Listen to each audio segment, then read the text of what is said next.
Welcome to our second instructional video of the Shin Koryu Karate Do on our Facebook page. Welcome back. I hope you found the first video interesting, so we'll proceed with the second one. On this second video, there's still some things we need to talk about as we move forward. And as we move forward, these things will really help you gain a better understanding of what we're doing and why. So there's 4 key modules or levels that I think you need to keep in mind as you practice the material that we go over. The first one, of course, learn the kata. What is a kata? It's a series of movements. And the series of movements are in a sequence. And they're built so that you can practice in different angles. And like in the first video I mentioned, some people misinterpret that as they see you go left, they see you go right. They think you're fighting multiple opponents. How silly is that? That you're standing there and you're surrounded and you're fighting people like this. How much sense does that make? It doesn't make sense at all. So it's not really true. But again, as I was growing up in the karate world, a lot of us and a lot of people who I highly respect still misinterpret a lot of the katas. But again, I respect their opinion, but I think that what we have here is a gold mine. I really believe that. This is pure gold right here, and I think you're really going to be happy if you'll give me a chance to get this information across to you and take the time to internalize it and use it to your own benefit. The second one, after learning the kata, is of course learn the application. You need to learn how to use the kata and the application of the kata itself. The third step is going to be learn the underlying principles. This will allow you to have the ability to adapt to a situation that won't be exactly like the kata, but you'll be allowed to adapt to it and you can change it as needed. And that's really valuable. And the last step is what we call our live-based drills, which it leads to active engagement. And what that does is our live drills are not like the flow drills of some systems where they go back and forward. Our flow drills are to move in, dominate, and stay dominant over the opponent until the job is done. So it's a little different, and I will walk you through that. We'll get to it in its time. But like I said, those are the 4 levels. Learn the kata, learn how to do it, learn the movements, so that you'll remember. What I love about the katas is that you're learning self-defense techniques as you go along. And if you learn the pattern, it'll be harder for you to forget. Rather than learning self-defense technique number 1, self-defense technique number 2, you see how that global approach, it's real easy to, what was number 1, what was number 2? But in the kata, it teaches you to internalize it, and then you can regurgitate it back pretty effectively. Remember, first one, learn the kata. Second, learn the application of the kata itself. Third, learn the underlying, understand and learn the underlying principles, which will allow you to adapt. And then once you got that, then we take you to what we call the live-based drills, which leads to active engagement. And again, I can't emphasize this enough, that once you gain control, you stay in control. And like I said in the first video, a lot of the flow drills that we do in this training aren't like what you've seen in other systems. Not that that's bad, it's just different because the objective is different on this particular system. I'm going to explain the different hand positions and what they represent because they're very significant. A lot of the moves have a lot of meaning, so it's really important that you pay attention to that when I cover that. Okay.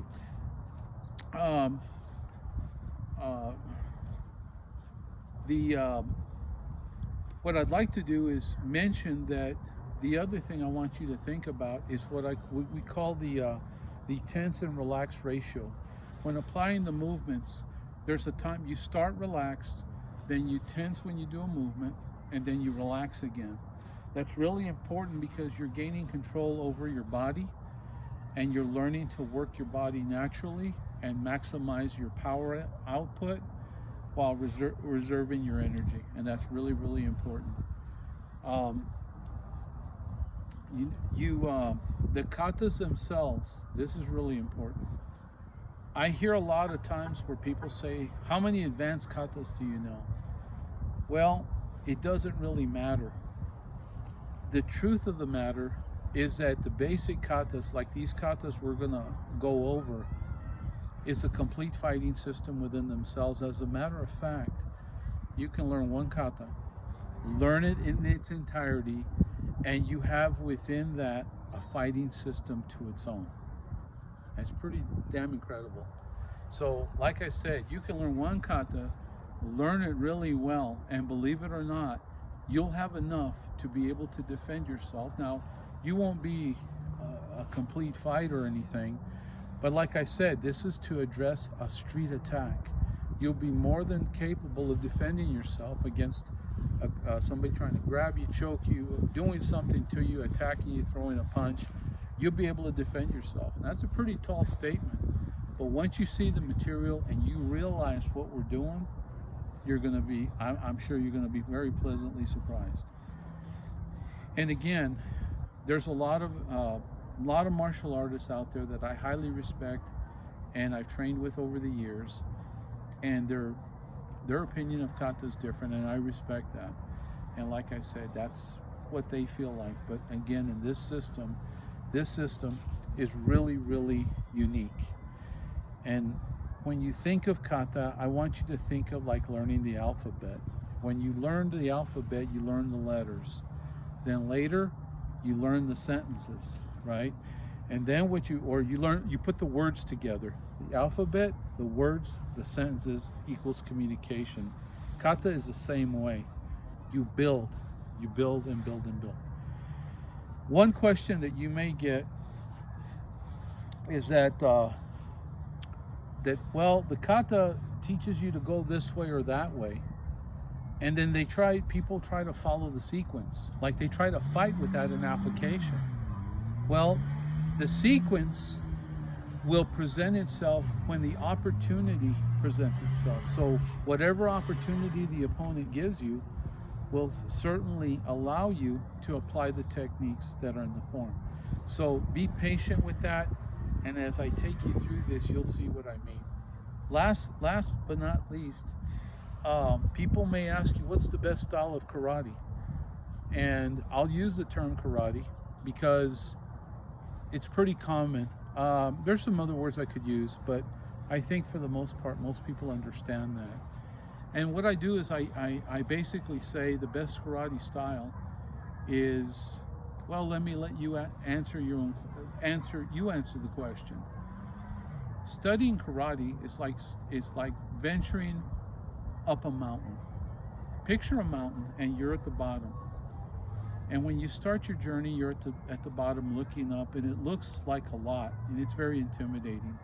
But as you start climbing, you start seeing things you didn't see before, because your field of vision is much bigger as you go up and up and up towards the summit. As you follow that path, some of us might go this way, some of us may go this way, some of us may go this way.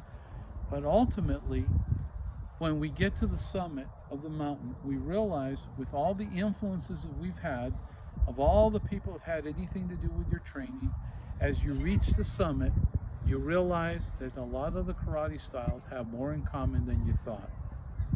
And you'll see that for yourself. Remember, I told you that because that's going to be real important. Okay.